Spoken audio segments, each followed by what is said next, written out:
here we are. We're ready to go. Welcome to CCC. Today we're going to be going over a commander deck that I have built basically on my own.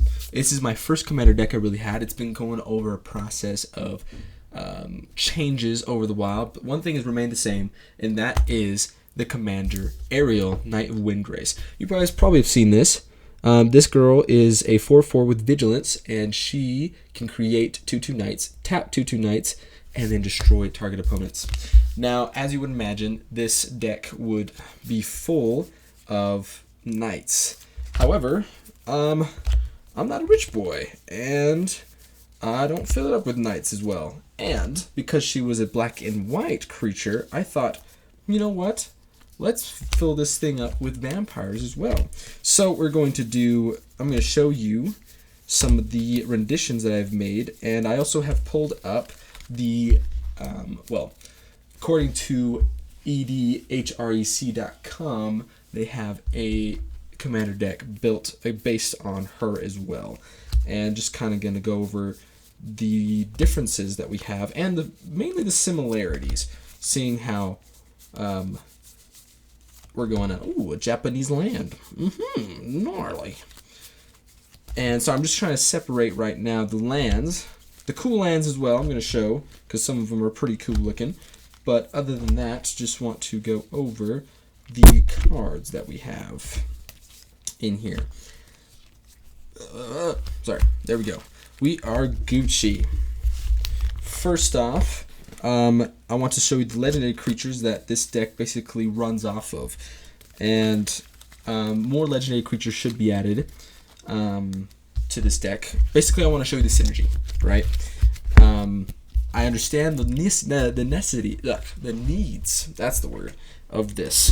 But going over the cards, I want to begin by showing you just the first card I kind of pulled out. This is Sir Alan, the Lion's Claw, and he goes over, oops, sorry about that, first strike, and whenever he attacks, and other creatures control get +1/1. He's a 4/4 as well. I don't know if I mentioned that. Legendary creature. And I'll tell you why as well, a little bit later, why legendary creatures are so important for me in this deck especially. Also, I have Cadius, Staff of Hermes. This is a fairly newer card. Ooh, there it is. This is equipment card. This basically allows creatures that have lifelink once it's equipped, but as long as I have 30 life or more, which goes into the lifelink as well, the creature gets +5/5 and indestructible. And equipped costs 2 life mana. Now the good thing about this would that I can use Aryel and have it equipped to her or another legendary creature, and basically have her indestructible. And commander damage, as you know, if it gets to a certain point, the player dies out of damage and not out of life points, so that's perfect. As well as one of the things with her is if you use her abilities after you attack on your end step, so you can still get an attack in and use one of her abilities. So that's very important because she has vigilance. So it's just a cool thing there.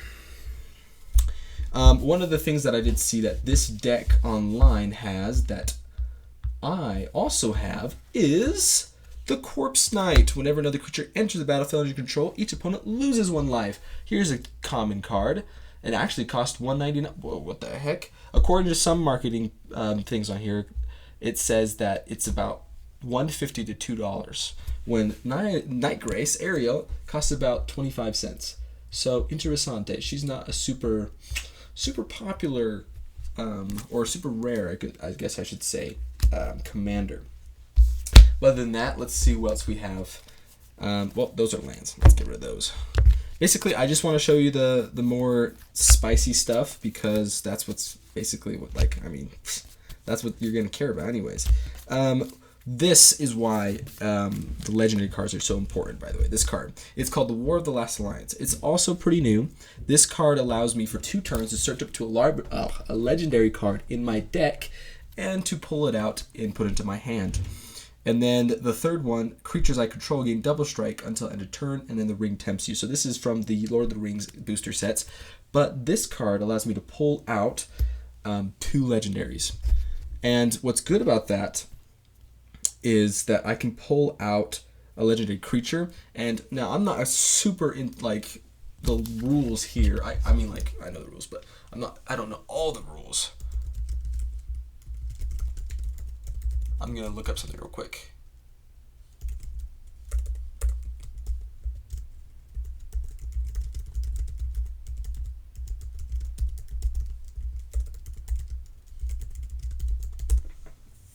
Let's see.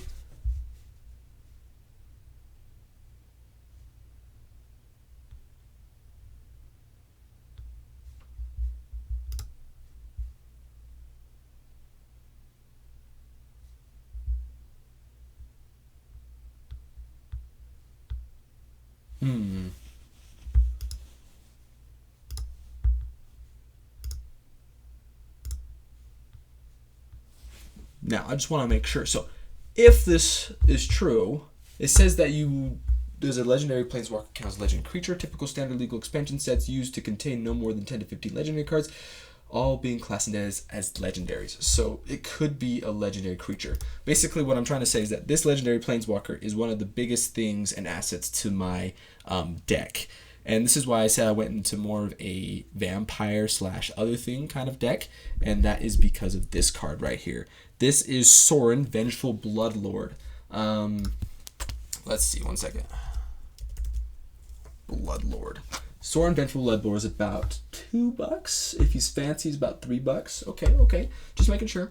This guy makes all of my creatures have lifelink as long as it's my turn, which is great.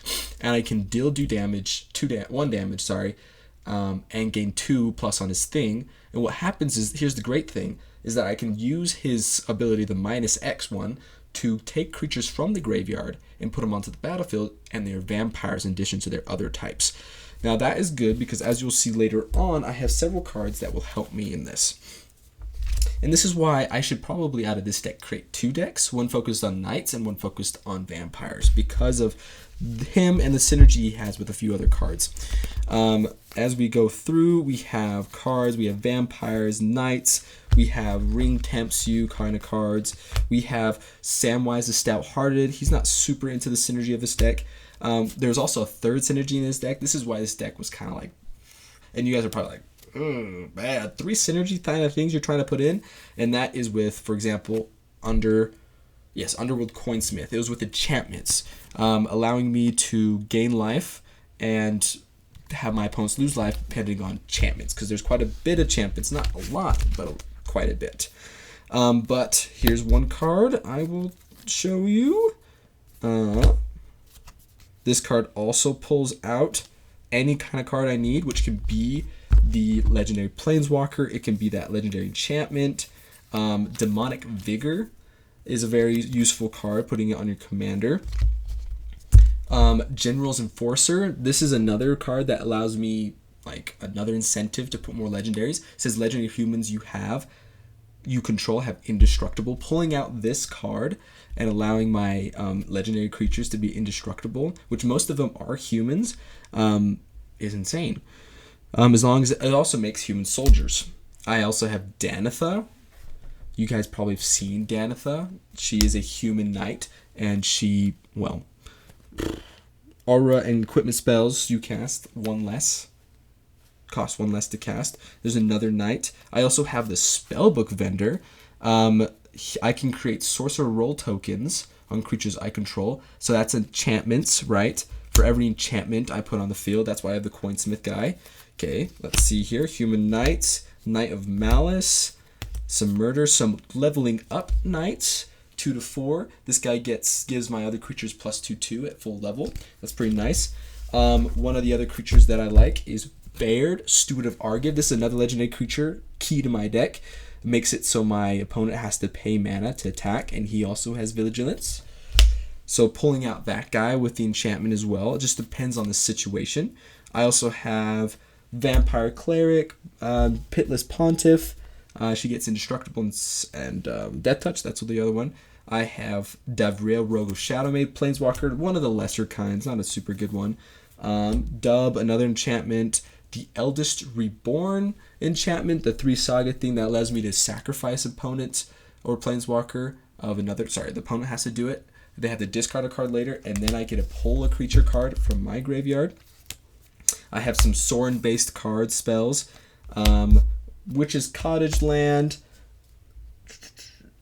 I may put a target creature from my graveyard to the top of my deck upon sacrificing it.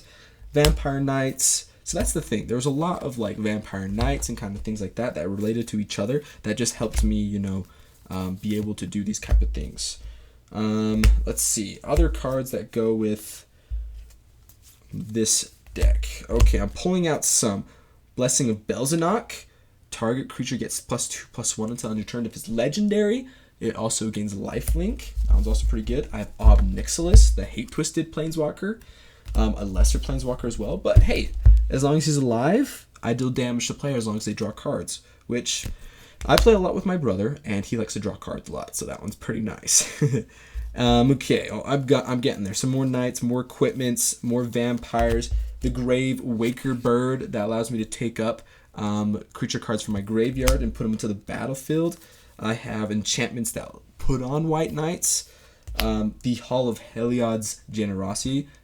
Correct me if I'm wrong in saying that, but allows me to put enchantments on my deck. Sorry if I'm going really fast on this. I just don't want to be too long. More enchantments. The Knightly Valor enchantment, kind of cool art, you know, seeing there. Puts another knight. I have Dark Ritual giving me black mana, and I will actually talk about that a little bit later. I have the cards I want to show you. I have all of them. I'm ready.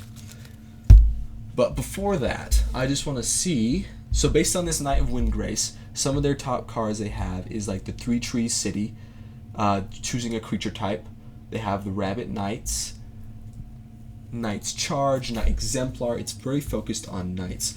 One of the other cards that I'm going to show you right now that is super useful and that this deck also has, that I have, is called Josu Vetch Lich Knight. And this is what I would use the Dark Ritual for if needed, because he's kind of expensive, and you'll see why. Unless you already know him, then you already know why. So Dark Ritual and other things like that would allow this guy to be kicked, and when he's kicked with 6 mana, and he costs 4, so it'd be 9, he gets to put 8 black zombie knight creatures with menace. So that's why this Knight with Windgrace was kind of like a zombie vampire knight deck, black and white, because of this kind of card and the vampire cards I have. And so that would put 8 knights on the battlefield at one time, and that would make her powerful enough to kill at least an 8/8 creature. And even if they attacked, my opponent would have to have 16 creatures to block every single one of them. So that was kind of crazy. So they both have that one. That one's a pretty insane card. Corpse Knight, as I said. Let's see. There's some cards that I should probably consider putting into this deck to fix it. Oh, Knight of Malice, the one of the human knights with hexproof from white. He also is in this deck. Let's see, anything else? Ooh, the Cavalier of Night. Cavalier, my bad. Real quick as well. Got some cool planes from the Western and from the Assassin's Creed decks. Pretty cool. But the Cavalier of Night. The mythical creature with lifelink. This creature, when he enters the battlefield, I may sacrifice another creature. When you do, destroy target creature an opponent controls. When he dies, return target creature with converted mana cost 3 or less from your graveyard to the battlefield. So basically, I sacrifice a creature temporarily, depending on the mana cost, just so he can kill an extra thing when he comes in, which is crazy. So I have that.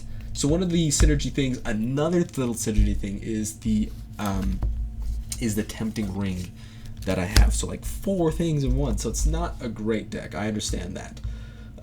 But it's just kind of what I got. It'll be fixed. Danitha I have as well. Looking here. Ooh, yes. See, this is another reason why I had vampires. Because of Arvad the Cursed, which this deck online also has. The Arvad the Cursed gives all legendary creatures +2/+2, and he has Death Touch and Lifelink. So he's awesome. Does not give himself lifelink, +2/+2, but he gives everyone else. Another kind of reason, like, hey, let's put on some Arvad the Cursed and some vampires and some legendary creatures in this deck. Let's get it. So that was like, okay. Sir Alan, the card I showed you first after Knight of Windgrace Aryel, was also in here. That is also pretty awesome. Let's see. Anything else before I show you the rest real quick, and then we'll be done. Not that I can see. Flawless Maneuver. Nope, never mind. Dark Ritual, yes, I do have that in here. So I'm getting some cards. I probably have like maybe 10%.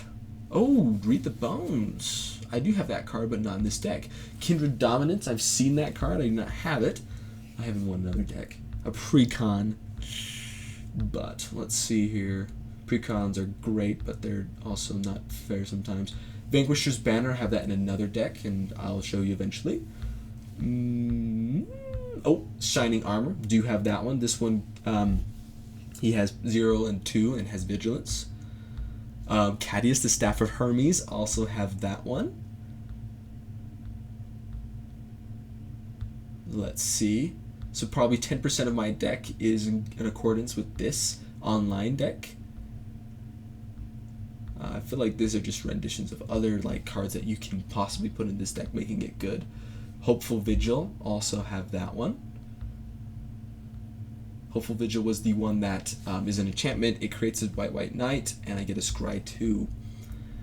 And just trying to go through. Oh, Sorin Vengeful Bloodlord as well is in this deck. So I have the right ideas, actually. Just Witch's Cottage as well.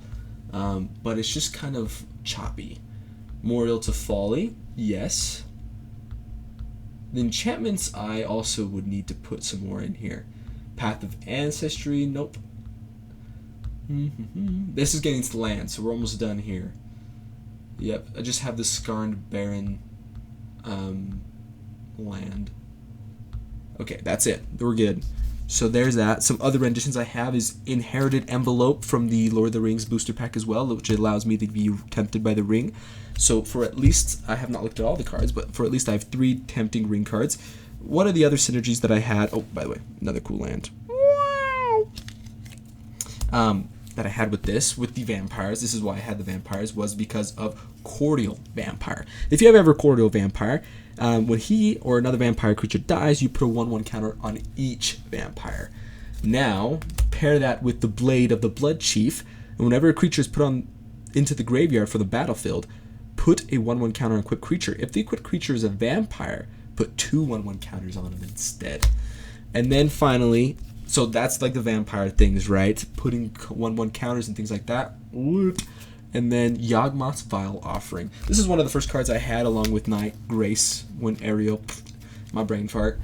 This one just is a legendary sorcery that I have to exile afterwards, but I can destroy 1 target creature from the battlefield. And then, first I have to put 1 target creature or planeswalker from a graveyard onto the battlefield, and then I destroy up to 1 target creature or planeswalker. So also pretty cool. So those are my cards. This is the deck that I have about Aryel, Knight of Windgrace, along with some other like black and white flying creatures. I have a griffin and things like that. But other than that, that's the deck. Aryel, Knight of Windgrace. The last thing I just wanted to mention was the tempting of the rings. Why does this go into my deck? Why do I have it? Why do I want it?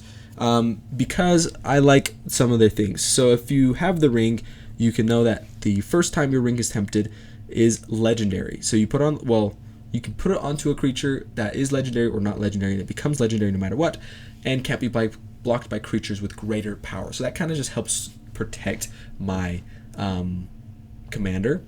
And then the second one is when your ring bearer attacks, draw a card, then discard a card. That one's not so great, but it gets better over time. When the ring bearer becomes blocked by a creature, that creature's controller sacrifices it at the end of combat. So along with the first one, if they have to block it because, hey, I'm taking commander damage, I have to sacrifice my creatures anyways.